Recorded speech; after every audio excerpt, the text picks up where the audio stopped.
Bonjour et bienvenue sur Contribution, le podcast pour faire sa différence. Nous sommes Sabrina et Nicolas, nous avons une expérience de 20 ans dans le management de réseaux de distribution et aujourd'hui nous sommes multi-entrepreneurs. Ce podcast est créé en partenariat avec My Libre Entreprise. N'hésitez pas à venir nous retrouver ou nous rencontrer sur nos différents réseaux sociaux. Dans chaque épisode, nous mettrons en lumière des personnes inspirantes, des créateurs passionnés, qu'ils soient entrepreneurs, artistes, visionnaires. Nous explorerons leur parcours, leur motivation, leurs succès et leurs défis. Contribution est un espace dédié à la célébration de la créativité, de l'audace et de l'engagement. Chaque invité représente une pièce unique du puzzle qui compose notre société en constante évolution et leur contribution laisse une empreinte significative dans le monde qui les entoure. Que vous soyez vous-même un entrepreneur en herbe ou simplement curieux de découvrir les histoires qui se cachent derrière des projets ambitieux et motivants, ce podcast est fait pour vous. Préparez-vous à être inspiré, à repousser vos limites et à embrasser le pouvoir de la contribution.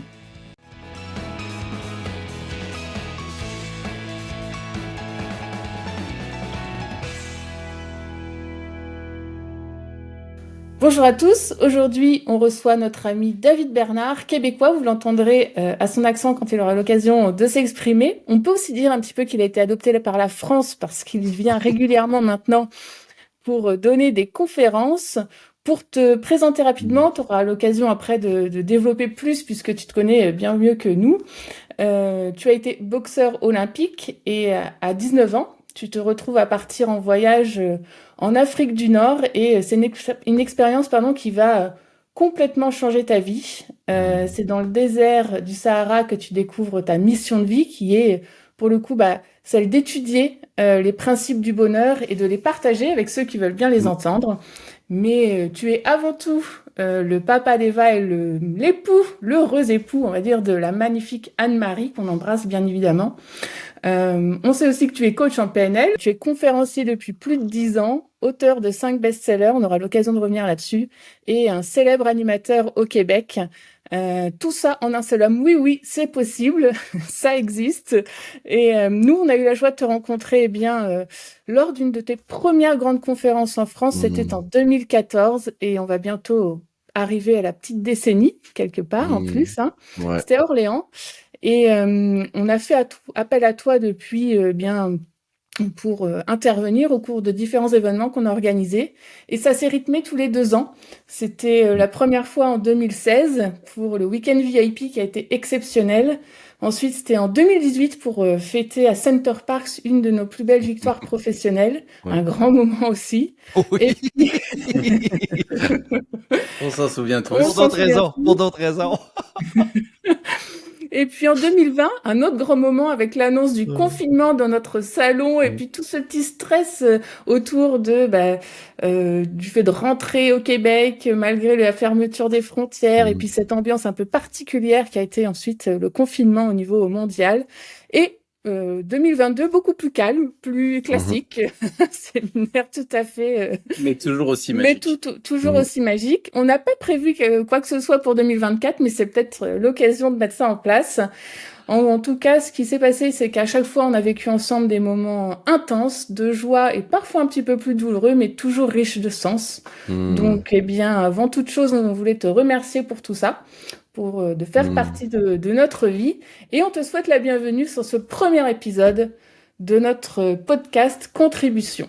Je suis tellement heureux d'être là. D'autant plus que vous me faites faire un voyage, vous me faites vivre un voyage en arrière dans le passé de se remémorer tous ces bons moments qu'on a vécu ensemble. Quand même, quand on parle d'une décennie, il faut dire qu'on a partagé un bout de carrière, un bout de cheminement ensemble assez important, puis c'est merveilleux de voir comment les choses évoluent, comment les choses se placent, juste avant d'entrer en ondes, on parlait justement de moi qui est en transition importante à un autre niveau, plus personnel, immobilière avec ma propriété. Je trouve ça toujours fascinant de voir comment les gens évoluent à travers le temps, ce qui se passe. Fait que oui, aujourd'hui, je suis vraiment très content. Je me sens privilégié d'être avec vous pour vivre ce moment-là.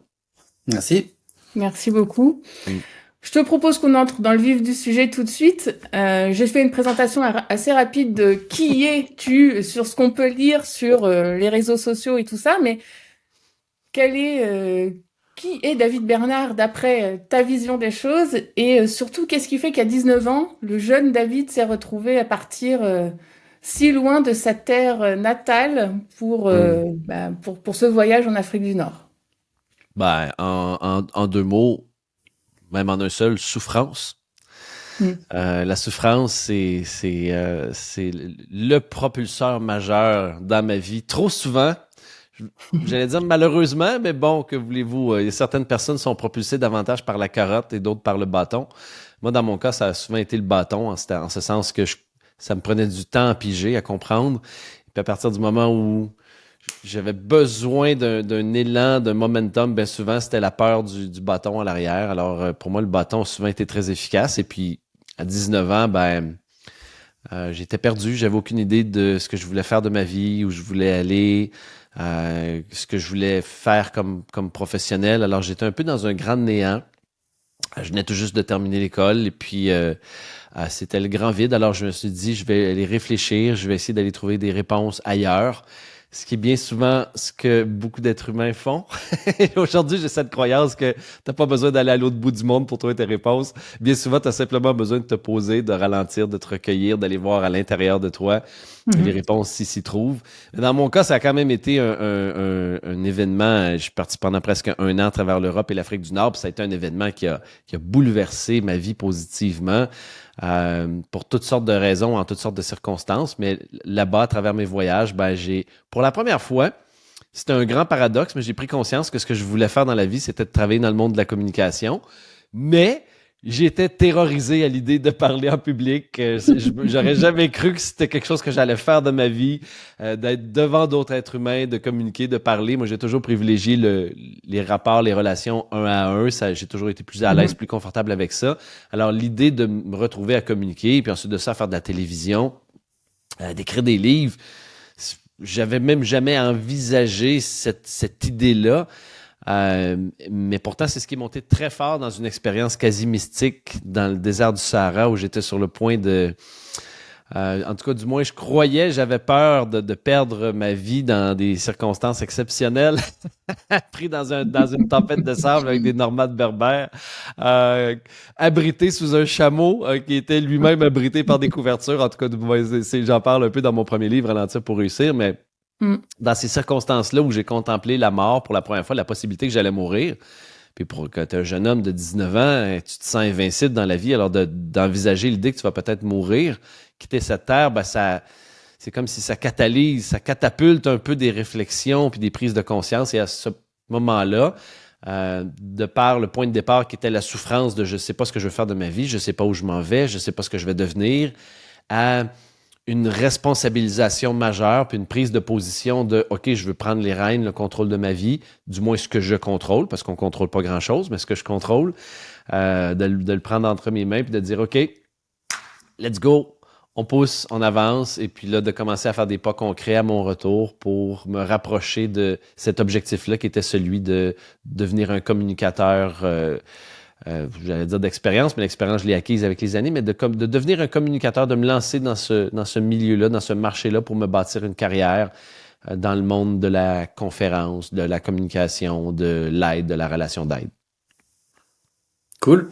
Moi, j'ai une question qui va un peu dans ce sens-là, puisque la vie n'est pas un long fleuve tranquille. Non, tu commences cette première question. Il y a des hauts, il y a des bas. Des fois, il y a des débats. Il y a des montagnes russes émotionnelles dans certains cas. Avec le recul, je sais que tu as traversé beaucoup de crises, on se connaît un peu maintenant. Ouais. Comment tu gères aujourd'hui une crise avec l'expérience et qu'est-ce que tu conseillerais à quelqu'un en dehors d'aller faire un séjour dans le désert du Sahara qui serait dans une situation qui est aujourd'hui qui a besoin de guérir de quelque chose ou qui a besoin de se reconstruire? Wow, c'est une très bonne question. Je pense que je pourrais faire une conférence sur le sujet parce que les crises, tu l'as dit, ça me connaît. Tu sais que j'en ai traversé beaucoup. Pour moi, la première étape, c'est vraiment il y a vraiment les deux angles. Il y a dans l'être et le faire. Puis bien souvent, quand on vit une crise, un des premiers réflexes, c'est de dire, OK, comment je peux me sortir de là le plus rapidement possible avec des actions concrètes. C'est une bonne chose. Mais avant ça, pour moi, il y a vraiment tout l'aspect de l'être, c'est-à-dire le mindset, l'état d'être quotidien. C'est-à-dire quand tu te lèves, quelles sont les pensées qui traversent ton esprit. Quand tu te couches le soir, quelles sont les pensées qui traversent ton esprit. Quelle est ton énergie, ton attitude, ta vibration quotidienne, celle que tu portes, celle que tu aimais, parce que plus je vieillis, plus j'ai cette conviction profonde que l'on attire à nous ce qui est en congruence, en cohérence avec l'énergie que l'on porte et que l'on émet quotidiennement. Alors pour moi, il y a vraiment quelque chose par rapport à, bon, je vais dire un grand terme qu'on peut ajuster pour que ce soit plus plaisant à l'oreille, là, mais une pratique spirituelle. Alors pour moi, une pratique spirituelle, si on est athée ou agnostique, c'est simplement une pratique personnelle, quotidienne, pour se ramener dans une énergie optimale, pour garder vraiment son focus sur ce que l'on souhaite le plus manifester, attirer dans notre vie plutôt que ce que l'on ne souhaite pas. Il y a plusieurs études qui ont été faites sur le sujet qui sont fascinantes, mais entre autres, les gens qui suivent des formations pour des voitures de course. Et puis des voitures de course sont faites d'une certaine façon où on peut, il y a le pilote en formation, puis il y a le pilote expérimenté professeur, et le pilote professeur peut, avec une certaine manœuvre, certains leviers, faire en sorte que un des pneus, une des roues, se surélève légèrement, ce qui amène la voiture en prise, en perte de direction, puis en perte de contrôle. Alors, bien souvent, ça c'est fait pour amener le pilote qui est en train d'apprendre en contrôle et en apprentissage de qu'est-ce qui doit être fait comme manœuvre pour éviter de percuter le mur.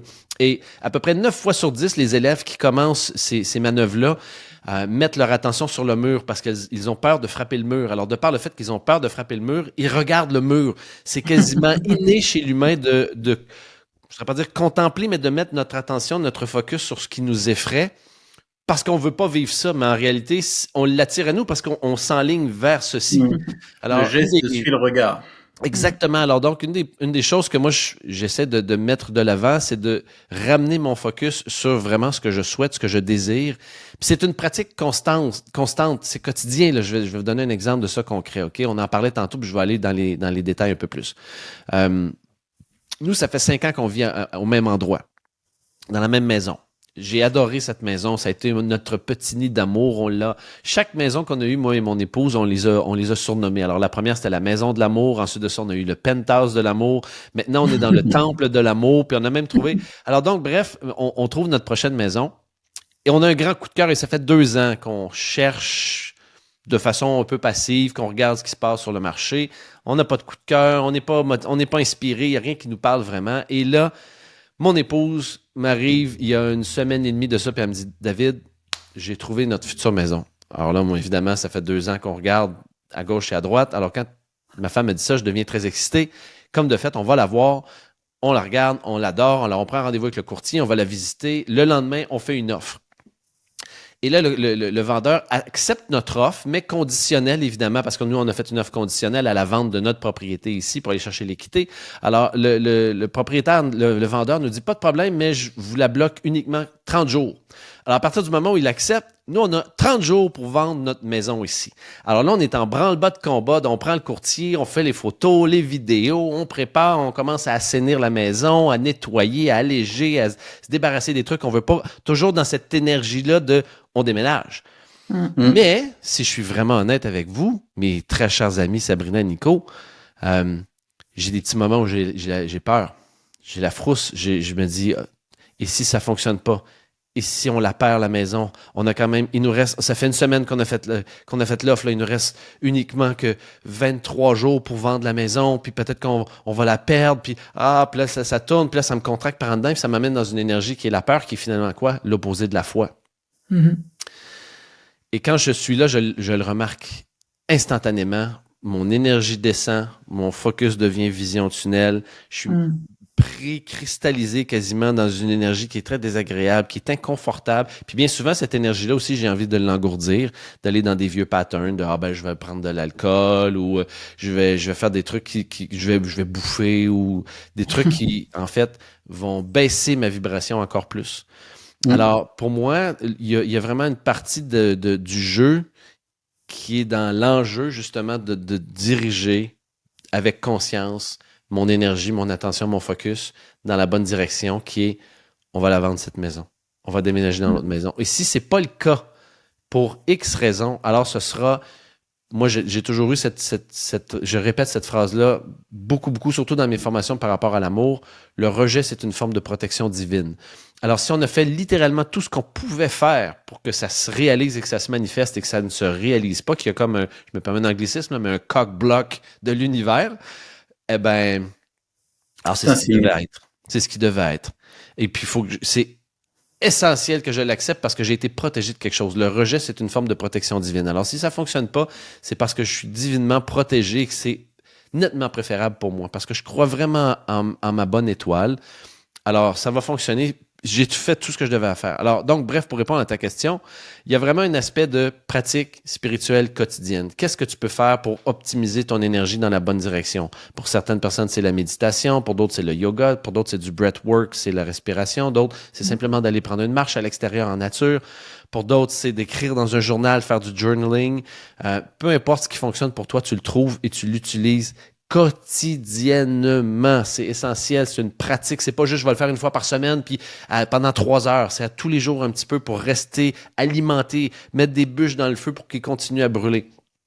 Alors pour moi, il y a vraiment quelque chose par rapport à tout ce qui est l'être. Puis ensuite de ça, dans le faire, quand tu prends le temps de te poser puis tu prends soin de ton état d'être, bien souvent, ralentir pour réussir, c'est cette philosophie-là. Les réponses vont émerger, la guidance va émerger, la clarté, la lumière se fera sur quelles sont les actions propices et optimales à poser dans ton quotidien. Alors, la pratique spirituelle pour obtenir des réponses, de la guidance, de la clarté, ensuite de ça, l'application concrète. Puis pour certaines personnes, c'est extrêmement facile, puis pour d'autres, c'est extrêmement difficile. Ça dépend des gens. On n'a pas tous la... Il y en a qui ont la fibre entrepreneur naturelle, alors ils sont capables de pousser puis de se propulser vers l'avant, de se botter le cul. Et puis d'autres pour qui c'est comme s'ils se déracinaient chaque matin pour faire un effort quotidien de sortir de leur zone de confort. Alors là, évidemment, c'est un entraînement, je pense, de faire quelque chose, de sortir. Je le voyais dernièrement, tu postais là, comme le 1% ou un truc comme ça. Tu sais, 1% de plus à la fin de l'année, ce que ça peut donner comme résultat. C'est juste un petit peu, mais des fois, c'est un petit peu à chaque jour, quotidiennement, que l'on pose, qui peut faire la grande différence. Alors donc, pour répondre à ta question, c'est vraiment prendre soin de l'être et ensuite de ça, du faire. Et quand les deux sont conjointement alliés, ensemble, unifiés, ça donne beaucoup de puissance et de foi aussi sur l'expérience humaine et où on s'en va dans cette expérience-là, puis simplement de vivre l'expérience. Hein? On est tous dans notre canot et la rivière nous propulse. Alors, on peut donner un coup de pagaie à gauche et à droite, prendre un embranchement, mais on est dans le flot de la vie. Là. Et ça, quand tu essaies d'aller à l'encontre du flot de la vie, de pagayer à l'envers, ça m'est arrivé quelques fois dans ma vie. C'est très épuisant, c'est très difficile. Puis c'est pas nécessairement agréable. Moi, je pense que c'est important que tu restes dans ton canot, tu vois où le flot te porte, mais tu donnes des petits coups de pagaie à gauche et à droite pour te diriger dans la direction optimale. Mais tu confirmes par contre qu'après la pluie vient toujours le beau temps et que même quand tu es dans la tempête en plein milieu du désert, tu te rends compte que même si ça paraît insurmontable des fois, chaque crise a son lot de rebondissements positifs. Ah, puis même que je dirais plus loin que ça, j'utiliserais le mot, la nominalisation qui est quand même très dangereuse parce que les toujours et les jamais, il faut faire attention quand on dit ça, mais je dirais oui, toujours. Dans ma croyance aujourd'hui à 46 ans, il y a toujours un cadeau caché derrière chacune des crises que l'on traverse. Tu m'avais dit un jour même que des fois, c'était un cadeau mal emballé. Exactement, c'est un cadeau mal emballé et aussi, il y a toujours le facteur temps qui est essentiel à ce concept. Parce que le cadeau, tu ne le remarqueras pas nécessairement la première journée, peut-être pas la première semaine, peut-être même pas le premier mois, mais ultimement, éventuellement, il va finir par te sauter aux yeux. C'est Molière qui disait ça, je trouvais ça génial. Une comédie, c'est une tragédie à laquelle on ajoute du temps. Excellent. Et puis moi, je crois que c'est bien souvent le cas. Le temps nous permet de gagner une perspective qui va donner de la clarté, un angle, une compréhension différente sur des événements difficiles de notre vie, douloureux de notre vie. Puis parfois, parfois, la leçon, c'est pas nécessairement que tu as quelque chose d'important à comprendre, mais c'est dans le lâcher-prise, c'est dans l'acceptation, c'est dans le pardon, ou c'est dans le travail, ou c'est dans la pratique quotidienne. Il y a quelque chose à comprendre de chaque chose qui crée de la résistance à nous, parce que la douleur, c'est quoi? C'est de la résistance. Donc, si tu souffres, tu as une crise qui est devant toi.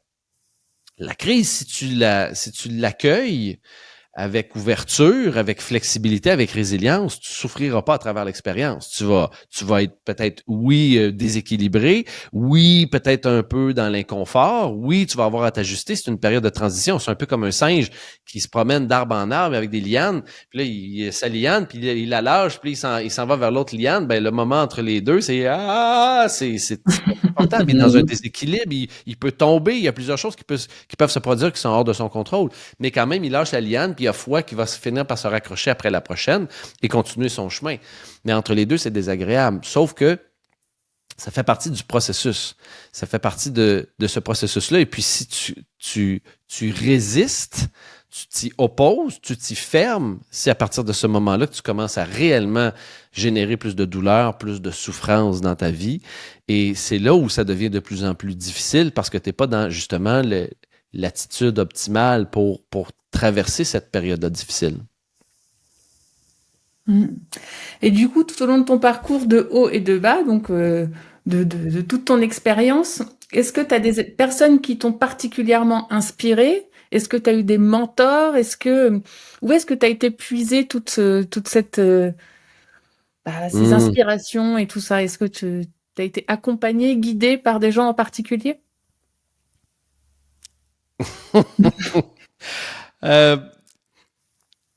C'est drôle parce que je t'aurais peut-être même pas dit la même réponse il y a quelques jours de ça.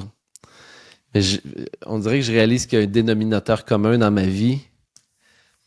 Mais c'est un peu bizarre parce que c'est paradoxal et c'est très questionnable comme réponse que je vais te donner. Parce que je peux te donner la réponse bien cadrée, bien faite de « Ah oui, il y a telle personne, il y a tel livre, il y a telle formation. » Et c'est vrai, en ce sens que je suis allé chercher des outils un peu à gauche et à droite qui m'ont aidé à évoluer à travers les années, des gens qui m'ont accompagné, des gens qui m'ont inspiré. Je peux te nommer plein de noms si tu veux. Mais ce que j'ai le plus envie de vous dire aujourd'hui, c'est que ce qui m'a le plus inspiré dans ma vie, c'est quand je me donnais la permission de recevoir de la guidance et d'être inspiré en m'offrant le cadeau de la solitude, du silence, de la contemplation dans des endroits privilégiés pour ça, la nature. Il y a une forêt en arrière de chez moi. Il y a une raison pour laquelle j'ai acheté cette maison. C'est parce que je rêvais d'avoir une forêt en arrière parce que tous les jours, je vais dans la forêt. Puis je dis pas que je vais à tous les jours pour un besoin spécifique, mais les moments où j'ai été le plus inspiré dans ma vie, les moments où j'ai eu les plus belles parcelles de créativité qui m'ont été offertes par peu importe ce qu'on veut dire, Dieu, Jésus, Bouddha, le Krishna, la vie, l'inconscient, le subconscient, l'intelligence universelle, mon cœur, mon intuition, mon cerveau. Utilisez ce que vous voulez, là, mais les moments où j'ai eu les plus grands déclics dans ma vie, c'est des moments où je me suis permis d'être seul, isolé, dans la solitude, réceptif, dans une clarté d'esprit. Ça, pour moi, ça a fait une grande différence parce que je remarque que, puis encore une fois, c'est très délicat parce que c'est bien d'apprendre, c'est bien d'être dans un cheminement. Je suis 100% pour ça, je suis moi-même un enseignant, c'est ce que je fais dans la vie. Oui. Mais je remarque que dans notre société moderne, beaucoup de gens souffrent de la boulimie d'information. Ils accumulent de l'information, ça apaise leur mental, leur esprit, l'espace d'un moment. Puis souvent aussi, ils vont se déposer là-dessus en se disant « Ah oui, mais là, quand je vais avoir lu ce livre-là, ou quand je vais avoir fait cette formation-là, ou quand je vais avoir appris telle ou telle chose, là, je serai prêt. Mais de mon expérience, 8 fois, 7 fois sur 10, oui, des fois, il faut que tu ailles chercher une licence. Oui, des fois, il faut que tu ailles chercher un diplôme. Oui, des fois, c'est vrai qu'il y a une expertise qui est nécessaire, puis ça va te permettre d'éviter plusieurs faux pas. Clairement. Mais souvent, pas toujours, mais souvent, on sait ce qu'on a à faire. On sait peut-être pas toujours comment, mais on sait ce qu'on a à faire. Puis pour moi, c'est le plus important. Avant d'aller chercher le comment, c'est le pourquoi. Pourquoi tu veux faire ça? Qu'est-ce qui te pousse dans ça? Puis quand ça, c'est vraiment fort en dedans, puis ça pousse, alors c'est comme s'il y a un chemin qui se fait pour le reste. Et là, là, tu peux aller chercher des gens qui vont contribuer. Mais sinon, dans ma contribution de gens à travers les... la première personne qui m'a le plus marqué, c'est Anthony Robbins. Les livres d'Anthony Robbins, L'éveil de votre puissance intérieure, ça a vraiment changé ma vie. Sinon, Martin Latulippe m'a beaucoup inspiré. Je suis prêt à en nommer tellement. J'en ai T. Harv Eker. Pour moi, c'est comme une formation continue, de continuer puis de juste me nourrir de façon quotidienne, hebdomadaire, de continuer à absorber, mais toujours en me rappelant que la guidance, les réponses sont déjà là. Fait que c'est juste à moi d'y accéder. Tout à fait. Mais c'est bien d'entendre quelques voix différentes des fois pour pouvoir allumer des choses à l'intérieur. Voilà, je suis d'accord avec ça. Qu'est-ce que je veux dire? Oui, donc entre tes activités, tu as écrit un certain nombre de livres, tu as et d'ailleurs on a avec Libre Entreprise, on diffuse un certain nombre de tes ouvrages. Tu as des activités dans la télé, t'es coach, tu fais des conférences. Dans toutes ces casquettes, ou dans toutes ces missions ou dans toutes ces activités, qu'est-ce qui t'excite le plus personnellement? Qu'est-ce qui t'allume? Je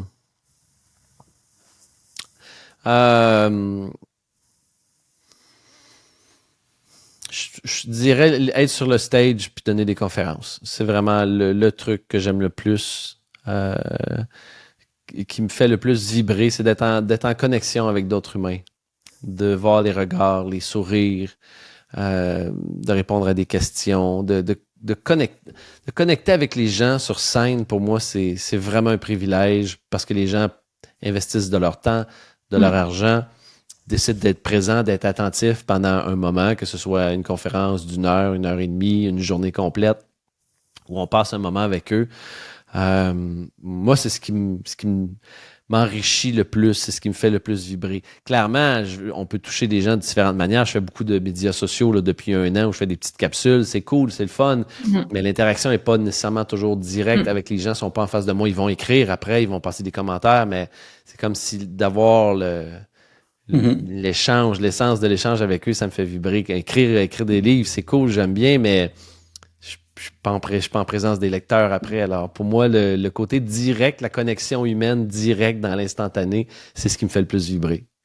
Je comprends. Moi aussi, je pense que c'est un peu le feeling, c'est d'être en contact avec les gens. L'énergie, ressentir ce qui se passe, les vibrations et tout, c'est... Et du coup, tu as quand même beaucoup d'activités. Est-ce que c'est quand même c'est chargé. De manière assez une question plus terre à terre, est-ce que tu as des routines qui te permettent de garder la forme, de cultiver ton énergie, ta bonne humeur? Est-ce que tu as des choses que tu mets en place tous les jours au quotidien? Oui, je parlais de pratique spirituelle ou pratique quotidienne. Moi, les jours de semaine, le week-end, je me laisse quand même la latitude d'ajuster en fonction de ce qui est prévu, où on va aller, mais habituellement, du lundi au vendredi, ma routine est toujours la même. Je me lève aux alentours de 6h30 le matin. Parfois, peut-être, je vais faire la grasse matinée jusqu'à 6h45. Première chose, toujours, les jours de semaine, c'est non négociable. Je vais m'entraîner. Je vais faire du sport. Mais pour moi, c'est pas vraiment faire du sport, c'est vraiment m'entraîner. Donc, ça va être soit un footing, corde à danser, sac de sable à la boxe, poids et haltères, peu importe. Mais je vais faire un minimum pour que mon cœur pompe, que j'en vienne à avoir le souffle court, être essoufflé. Je vais faire à peu près 30 minutes. Ensuite de ça, ça va être une pratique qui est plus spirituelle. Alors, je vais méditer, je vais faire du yoga, je vais faire des étirements, je vais faire du travail énergétique pendant encore 30 minutes. Et ensuite de ça, là, je prends ma douche et je me prépare à débuter ma journée de travail. Alors, la première heure, c'est non négociable et est à moi. C'est mon heure. Alors, je me lève plus tôt pour pouvoir me le permettre. C'est un luxe que je me paye de passer la première heure à vraiment prendre soin de moi et me mettre dans une posture, on parlait de l'être, mais me positionner dans une posture où je suis dans un état optimal pour faire ma journée, accomplir ce que j'ai à faire, que ma tête est claire, que mon énergie est présente, est stimulée. Puis là, c'est comme, OK, là, je me sens prête à accomplir, mais dans une énergie spécifique. Parce que si tu accomplis dans une énergie de contraction, tu génères juste plus de contraction. Si tu accomplis dans une énergie de peur, c'est ça que tu sèmes. T'sais. Alors pour moi, c'est essentiel d'être dans davantage plus la légèreté, du plaisir, puis même quand c'est difficile, même quand c'est contracté, de me ramener là-dedans. Je dis pas que je réussis à tous les jours, mais de faire cet effort-là conscient de... comment... Il y a un truc qui m'habite là, ces temps-ci. Je suis dans cette énergie-là là, dernièrement où je me force à écouter un petit truc qui est sur YouTube, une vidéo que j'écoute une fois par semaine, qui c'est un mini-documentaire qui ça s'appelle The World Toughest Job, les boulots les plus difficiles sur Terre. Il y en a un, il est à Calcutta. Le mec s'appelle Parmesh.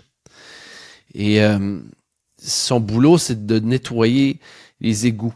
En fait, il travaille pas pour la ville, c'est pas municipal. Lui, il travaille à son compte parce que la ville, ils en ont rien à foutre. Puis des endroits où c'est tellement surpopulé que les gens, ils jettent n'importe quoi dans les toilettes et les systèmes d'aqueduc bloquent. Mais ils sont tellement surchargés partout que la ville, ils ont plus le temps de s'en occuper. Alors, les gens, l'eau refoule. Alors, il y a quelques-uns de ces mecs dans la ville qui se promènent et qui vont débloquer, littéralement, vont dans les systèmes d'égouts, d'aqueduc, ils vont débloquer tout ça avec des fils, de la broche. Ils font ce qu'ils peuvent. Là-dedans, il y a du verre, ils se coupent, ils s'infectent. Alors, tu vois, le pauvre mec, de 6 heures le matin jusqu'à 7 heures, 19 heures le soir, du lundi au samedi, 6 jours par semaine, il fait ça. À 6 jours par semaine, la tête jusqu'au cou dans la merde avec sa cigarette, puis comme ça. Et le mec, il fait exactement $100, c'est $150 US par mois. À 100 euros, ça doit être à peu près 100 euros par mois. Vous imaginez, pour être dans la merde jusqu'au cou, 6 jours par semaine, à tous les mois, c'est sa vie. Puis là, je me dis, mais comment je peux me permettre de chialer, de me plaindre sur les petits aléas, les petites difficultés de ma vie quand je regarde d'autres êtres humains qui ont ce genre de vie-là. Je peux pas, j'ai pas le droit, je peux pas. Alors, pour moi, c'est vraiment une pratique quotidienne de me ramener dans la gratitude de, OK, oui, il y a des choses que je veux, il y a des choses que je continue de grandir, d'évoluer, que j'aimerais avoir dans ma vie, clairement, comme tout le monde. C'est ça, le but de la vie, c'est d'avancer, d'évoluer. Mais pour moi, c'est encore plus important avant d'avoir ce que je veux, c'est de vouloir ce que j'ai. C'est vraiment pour moi très important d'apprécier ce que j'ai en commençant par l'essentiel, c'est-à-dire ma relation avec ma douce épouse et avec mon enfant Eva. C'est pour moi la base, ce sont mes assises, c'est là où tout commence. Puis même quand je me suis retrouvé dans des moments particulièrement difficiles de ma vie, vous le savez, dans le passé, je veux dire, j'ai frôlé la faillite, j'ai fait une dépression, j'ai pensé tout abandonner à plusieurs reprises. Et à chaque fois, ce qui me soutenait, la base qui m'a permis de me déposer, c'était ma famille. C'était ma famille qui était là, puis surtout, ces relations-là, j'en prends réellement soin. Je les prends pas pour acquises. C'est ma priorité numéro 1 avant n'importe quelle opportunité professionnelle, financière, peu importe, c'est ma famille. C'est ce que je mets de l'avant. Et ça fait que c'est comme un peu pour moi ma fondation. Ça peut bouger autour, ça peut être difficile, ça peut être compliqué, ou ça peut être le fun, ça peut être merveilleux, ça peut être mais dans tous les cas, je reviens toujours, c'est un peu comme le baseball. Le baseball, si tu veux marquer des points, tu frappes la balle, tu dois aller au premier, deuxième, troisième et revenir au marbre. Et tant que tu n'es pas revenu au marbre, tu n'as pas fait le point. Alors pour moi, tu peux aller à l'autre bout du monde puis faire des grandes choses, puis aller faire le premier but, deuxième but, troisième but. Mais pour marquer des points, je dois revenir au marbre. Et pour moi, le marbre, c'est la famille. Ça répond un peu à la question suivante. Oui, c'est un peu la question suivante, elle est liée à ça. Bon, je te la pose quand même, c'est qu'est-ce qui fait que David Bernard se lève le matin avec des projets plutôt que des problèmes? Qu'est-ce qui donne du sens à ta vie? Et qu'est-ce qui fait que voilà, tu as envie d'avancer avec le feu sacré et l'énergie, même si je pense que partiellement, c'est ce que tu viens de dire. Ben, la famille, c'est définitivement un des premiers aspects. J'ai engagé il y a 2 ans de ça un coach pour m'aider à passer à la prochaine étape de ma vie. Puis Dieu sait qu'on a réussi dans les 2 dernières années, ça a explosé. Puis une des premières choses que je disais, c'est que je veux pouvoir offrir encore plus de sécurité à ma famille. Pas parce qu'ils en ont tant besoin, parce que la base de la sécurité, c'est comment moi je suis en leur présence, c'est-à-dire l'état d'être dans lequel je suis. Puis si moi, je me sens calme, apaisé, puis qu'il y a de la sécurité, je me sens en sécurité, ils vont le ressentir. Mais en même temps, j'avais envie de grossir aussi tout cet aspect-là, OK, au niveau financier, professionnel, bâtir une plus grosse machine. Alors, oui, il y a tout cet aspect-là de je veux offrir plus de sécurité, plus de confort. Je veux me sentir dans un mouvement où je m'en vais vers l'avant, où je suis en évolution. Et là, plus je vieillis, Plus tu Plus mûris. la réponse est... Ouais, mûri plus que vieilli. Plus la réponse est en train de s'élever à un autre niveau. En ce sens que la base, c'est, oui, prendre soin de ma famille. Mais j'ai cette conviction-là que le Créateur, peu importe le nom qu'on veut bien lui donner, m'a placé où je suis avec un libre arbitre, mais quand même où je suis pour faire quelque chose. Et puis plus je mûris, plus je me pose la question, qu'est-ce que cette chose que je dois faire? Et je le sais en fait. Alors c'est d'honorer mes dons.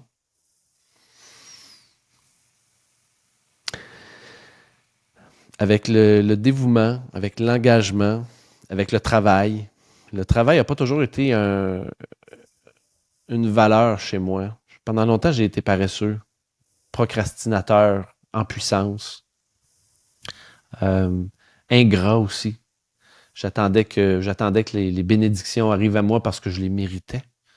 Je me suis très longtemps assis sur mon talent brut. Et j'ai été extraordinairement chanceux parce que j'avais beaucoup de talent brut. Alors, avec très, très, très peu de travail et beaucoup d'auto-sabotage dans mes comportements, ça réussissait à passer quand même. Je réussissais à m'en sortir quand même. Et j'ai joué ma carrière à maintes reprises par des attitudes et des comportements très questionnables. Il y a maintenant presque 3 ans de ça, j'ai décidé de réellement changer les choses et de prendre un engagement avec moi-même et avec mon créateur, de me montrer à la hauteur de la vision qu'il m'avait donnée, des dons que j'avais en partie que j'ai travaillé, mais aussi qui m'ont été donnés. Et depuis ce temps-là, ben, je fais tout ce qui est en mon pouvoir pour honorer ces dons-là et faire une contribution positive. Je veux pas nécessairement changer le monde. On dirait que plus je vieillis, je veux plutôt me changer moi. Pendant longtemps, je disais, je veux changer le monde. Ah, la force de la jeunesse. Puis on dirait que, je me sens encore très jeune, là, mais j'ai plus envie de me changer moi et comme Gandhi le disait, d'incarner la solution par mon état d'être et par mes actions concrètes. Alors pour moi, le vrai leadership, c'est pas de dire aux gens quoi faire, c'est de leur montrer par l'exemple. Alors j'essaie de plus en plus d'être dans cette énergie-là, de qu'est-ce qui fait que j'ai envie de me lever le matin puis j'ai plutôt des projets que des problèmes, ben c'est OK, je vais me montrer à la hauteur de qui je suis vraiment, je vais montrer de quel bois je me chauffe, de par mes paroles, de par mes actions, de par mes pensées aussi. Puis je vais bâtir quelque chose qui est vraiment à mon image, qui est dans mon essence unique. On est tous uniques, puis on a tous quelque chose à exprimer qui est en dedans de nous, que si on meurt, ben ça va être perdu à tout jamais. Alors je me dis, OK, j'ai aussi avec les années, je pars un peu dans une autre direction, là, mais j'ai arrêté je suis vraiment en puissance en train d'arrêter de me comparer. Pendant trop longtemps, je me suis comparé à lui, il a beaucoup de succès, lui, il a beaucoup de fans ou de followers, lui, c'est extraordinaire, lui, il a beaucoup d'argent, lui, il a une plus grosse maison. Basta, j'en ai assez de ça. La comparaison, ça m'a rendu malheureux 95% du temps. C'est rare que ça m'a inspiré ou que ça m'a propulsé vers l'avant. Ça m'a plutôt éteint, tiré vers le bas. Alors aujourd'hui, je suis plus dans la comparaison. Je suis plutôt même dans la joie de « Hey, c'est cool, regarde ce qu'il a fait, c'est beau. Hey, j'ai de l'admiration pour lui. Wow, hey, c'est le fun ce qu'il fait. » Mais je me concentre davantage sur ma vie, sur mes projets, sur ce qui me rend heureux, sur prendre soin de ma famille. Puis oui, je suis différent. Il y a toujours un plus gros poisson, il y a toujours un plus petit poisson. Je suis plus dans cette énergie-là. Je suis plutôt dans l'énergie de qu'est-ce que je peux faire pour contribuer. Puis quand je peux aider quelqu'un, je le fais. Puis quand je peux faire une différence positive, ben j'essaie de la faire. Puis j'essaie de vivre une vie. Tiens, je vais clôturer ta réponse avec ça. De vivre une vie que le jour où je vais décéder, je vais l'analyser, la regarder et j'ai envie d'en être très fier. De dire, wow, ça a été ma vie. Et oui, j'ai pris les décisions difficiles. Oui, j'ai posé des actions qui n'ont pas toujours nécessairement été faciles. Mais j'étais aligné, j'ai fait des bonnes choses. Puis surtout, tu sais, quand tu dis, là, quand tu agis, tu fais quelque chose que, même si personne ne le voit, toi, tu le sais, puis ton créateur le sait. Pour moi, c'est ça qui est important. D'avoir une vie qui est en congruence, en cohérence avec mon essence, mes valeurs, mes convictions profondes. Et je me fous de ce qui se passe autour. Dans le fond, c'est mon alignement avec moi-même. C'est ça qui est le plus important. Alors, je vis ma vie guidé par ça du mieux que je peux. Et jusqu'à présent, ça m'amène beaucoup de paix, particulièrement en mûrissant avec les années. Ça m'amène beaucoup de paix, même dans les périodes de tourmente, parce que je me dis, je fais ce que j'ai à faire, je le ferai pas autrement, et c'est merveilleux. Merci beaucoup, très inspirant. Personne n'est parfait, même Nico. On fait tous des erreurs, c'est même, je pense, des erreurs qui nous permettent d'avancer, d'évoluer, de nous remettre en question. Si tu ne devais en choisir qu'une, quelle serait la plus belle de tes erreurs?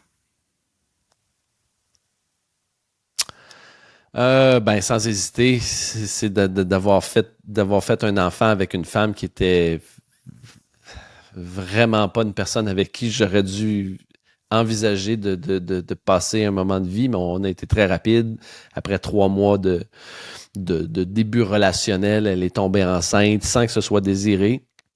Et là, on s'est retrouvé devant une question énorme, presque impossible, mais que beaucoup d'êtres humains ont vécu. Je ne suis pas le premier, je ne serai pas le dernier. De OK, ça fait 3 mois qu'on est ensemble, t'es enceinte, qu'est-ce qu'on fait? Allez, on a décidé d'avoir un enfant ensemble. Et ça a été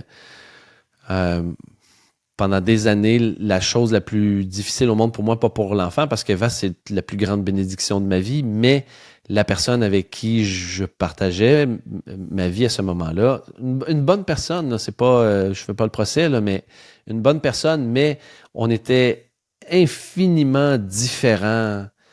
On était tellement différents,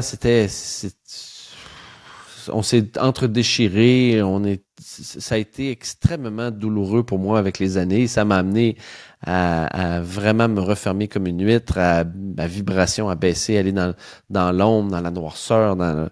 Alors bref, ça a été extrêmement difficile pour moi jusqu'à un moment où j'avais perdu goût en la vie, j'avais perdu ma joie de vivre après 4 ans de vie commune avec cette personne-là.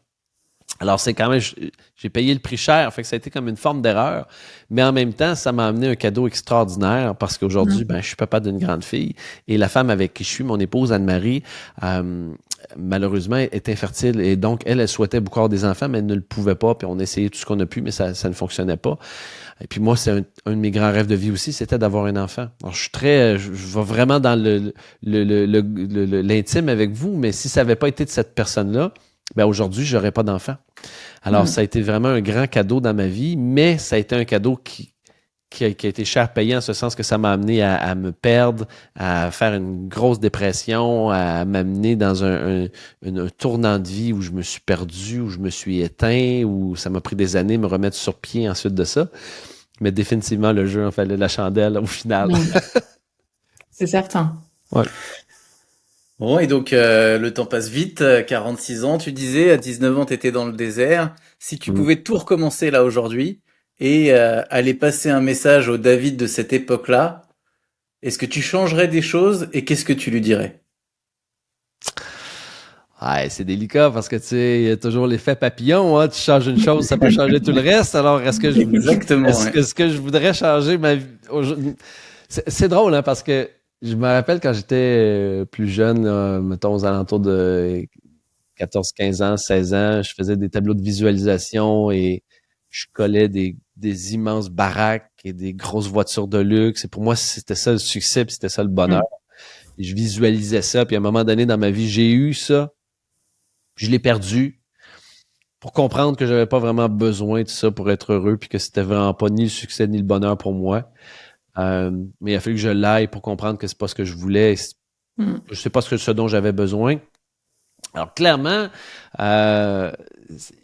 l'effet papillon me fait peur parce que dans le sens que est-ce que j'irais dire à David, fais pas ça, si je fais pas ça, peut-être que là, j'ai plus mon enfant, ou si je fais pas ça, peut-être que je rencontre pas la femme qui était le grand amour de ma vie, avec qui j'ai vécu des histoires tellement extraordinaires, puis aujourd'hui, on a une relation après 7 ans de vie commune qui est tellement puissante et forte, avec qui je m'élève, qui me rend tellement heureux.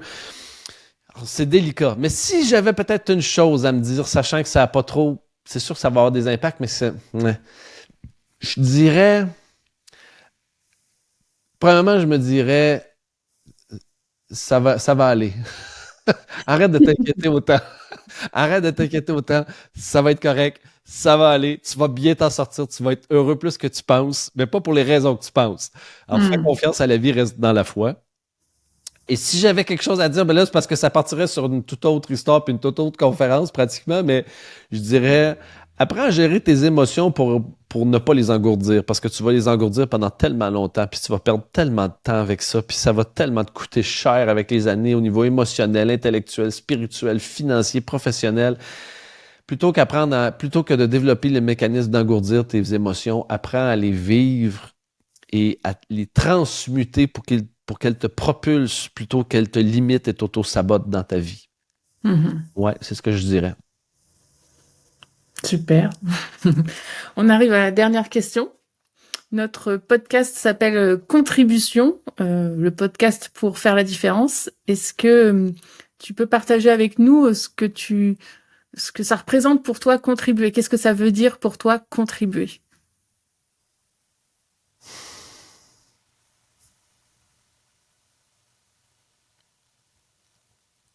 La contribution, ça peut se faire à plusieurs niveaux, hein. Peut-être qu'avant, j'aurais dit, ben, c'est de donner, c'est de faire une différence positive, c'est de prendre soin des autres, la bienveillance. J'aime beaucoup, beaucoup la bienveillance, donc de bien veiller sur les autres, d'être un bon berger, d'être un leader positif. Puis j'ai envie de ramener ça à ce que j'ai dit plus tôt. Qu'aujourd'hui, maintenant, c'est pas nécessairement de changer. Je veux pas changer le monde par une contribution quelconque. Je veux me changer moi et en me changeant moi, je contribue à tellement de niveaux parce que en m'optimisant, en me permettant d'être qui je suis vraiment, en exprimant mon essence unique dans le monde, la contribution se fait d'elle-même, sans que j'ai nécessairement besoin d'y penser tant que ça, parce que c'est comme un élan naturel, c'est comme justement d'être sur ce canot sur la rivière où il y a du courant. En suivant le courant, on dirait que c'est comme si les choses s'ouvrent et se placent naturellement. Alors encore une fois, oui, il y a tout l'aspect faire pour une contribution, puis c'est tout aussi important de planifier, d'avoir une vision, de poser des actions, de dire, OK, moi, je veux planifier, je veux contribuer de telle ou telle manière. Mais j'ai l'impression qu'en ce moment dans ma vie, en tout cas, peut-être que ça changera cette réponse-là dans 1 an ou 2, mais en ce moment, je prends vraiment soin de moi. Je prends soin de mon énergie et ça fait que je suis la plupart du temps dans vraiment une très bonne énergie optimisée. Puis cette énergie-là optimisée, elle est contagieuse. Alors quand je suis en présence d'autres êtres humains, c'est un peu comme si je semais dans d'eux une parcelle de lumière, une parcelle d'espoir, une parcelle de joie, une parcelle de curiosité. Et ça, c'est comme si ça devient contagieux. Fait que ça fait comme poup, poup, poup, poup, poup, poup, poup, poup, poup, poup, poup, poup, poup, poup. Alors, ma contribution n'est pas nécessairement dans le fait de dire, bon, je vais ramasser 250 000 $ pour une œuvre de charité. Ma contribution, c'est plutôt... Il y a tellement de souffrance dans le monde en ce moment. Puis depuis la COVID, là, depuis le début de la pandémie, c'est comme si ça a révélé ça aux gens. Les gens qui étaient dans la diversion constante, dans le 100 000 à l'heure tout le temps, qui se sont retrouvés à être chez eux, confinés, confrontés à eux-mêmes, apeurés, l'esprit pétri de terreur et de nouvelles terrifiantes. L'humanité est stigmatisée de ça, je pense. Et c'est merveilleux parce que ça amène un mouvement de balance qui va amener dans autre chose. Mais il y a encore beaucoup de souffrance dans le monde. Alors pour moi, la contribution, c'est d'amener les gens dans la lumière, d'amener les gens dans l'amour, d'amener les gens dans la foi. Peu importe ce que ça veut dire pour toi, la foi. Mais de ramener les gens. Alors, j'essaie plutôt que, oui, j'en parle, comme je le fais là, mais encore plus, j'essaie de l'incarner par mon être, par qui je suis, par ce que je fais concrètement, comme par exemple avec ma fille. Je lui dis pas quoi faire, je lui montre par l'exemple. Et c'est pour moi la plus puissante manière d'enseigner des valeurs, des convictions, des manières de faire, des comportements, de le faire par l'exemple. Alors, ma contribution, elle est surtout à ce niveau-là, de me permettre d'être qui je suis vraiment. Et les gens, ils remarquent, ils font comme, mais il a donc bien l'air heureux, lui. Qu'est-ce qu'il mange pour le déjeuner pour être heureux comme ça? Qu'est-ce qu'il fait? Mais qu'est-ce qu'il fout pour être heureux comme ça? Il fait chier! Non, c'est parce que, tu vois, avec les années, avant, je pensais qu'il fallait que j'accumule, que j'ajoute, puis en vieillissant, je réalise qu'il faut que j'en enlève, puis là, c'est comme, il y a juste moi, oui, ok, c'est vrai que je suis plus vulnérable, c'est vrai que, des fois, c'est l'authenticité, ça dérange, des fois, c'est vrai que, oui, ok, c'est correct, mais ça, pour moi, c'est l'ultime cadeau que je me fais à moi-même, que je fais au monde, et qui, je pense, porte le plus fruit. Voilà. Merci beaucoup, David. En tout cas, pour nous, on a vraiment apprécié de pouvoir t'interviewer sur ce premier podcast parce que tu fais partie des gens de nos proches qui ont le plus contribué pour nous et tous les gens que tu as pu quelque part inspirer par tes passages en France et toutes les interventions annexes. Merci pour cette immense générosité. Je sais pas si tu as un petit mot pour conclure ce premier podcast. Le mot de la fin. Yes.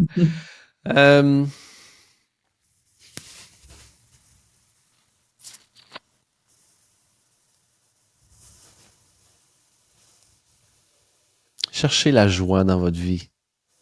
Tout ce qui peut nourrir votre joie. Et quand on nourrit notre joie, c'est comme si naturellement on est dirigé dans la direction optimale pour nous, pour notre croissance, pour notre évolution. Suivre sa joie, suivre sa passion, ça crée l'ouverture, ça fait la place pour la suite qui est grandiose. Alors, cherchez votre joie. Puis si vous avez de la difficulté à la trouver, prenez le temps de ralentir. Ralentir pour réussir. Ralentir pour réfléchir. Ralentir pour gagner en clarté. C'est un concept c'est facile à comprendre. L'important, c'est pas de le comprendre, c'est de le pratiquer, c'est de l'appliquer, c'est de développer l'habitude quotidienne, de prendre des petits moments pour ralentir. Et à travers ça, tout d'un coup, il y a de l'espace qui se crée à l'intérieur de nous, puis à l'extérieur de nous. Et à ce moment-là, tout d'un coup, les réponses arrivent, la guidance arrive, la joie fait davantage partie de notre vie et notre expérience se transforme. Merci beaucoup. Merci beaucoup pour ton temps et pour tout ce que tu as pu apporter et partager avec nous. C'est mon grand plaisir. Tiens, je pense comme ça, mais s'il y en a qui ont envie d'en avoir plus, c'est facile. Vous pouvez me retrouver sur mon site internet davidbernard.ca. Puis sinon, tous les médias sociaux là, de masse, YouTube, Instagram, TikTok, Facebook. Je suis un peu partout. Vous pouvez me trouver facilement. Et ouais, pour les petites capsules chaque semaine, hyper intéressante. Ouais. Merci David, on te souhaite une bonne matinée puisqu'on est en décalage et à très bientôt pour de nouvelles aventures. Absolument. Merci les amis, je vous aime beaucoup. Salut. Salut.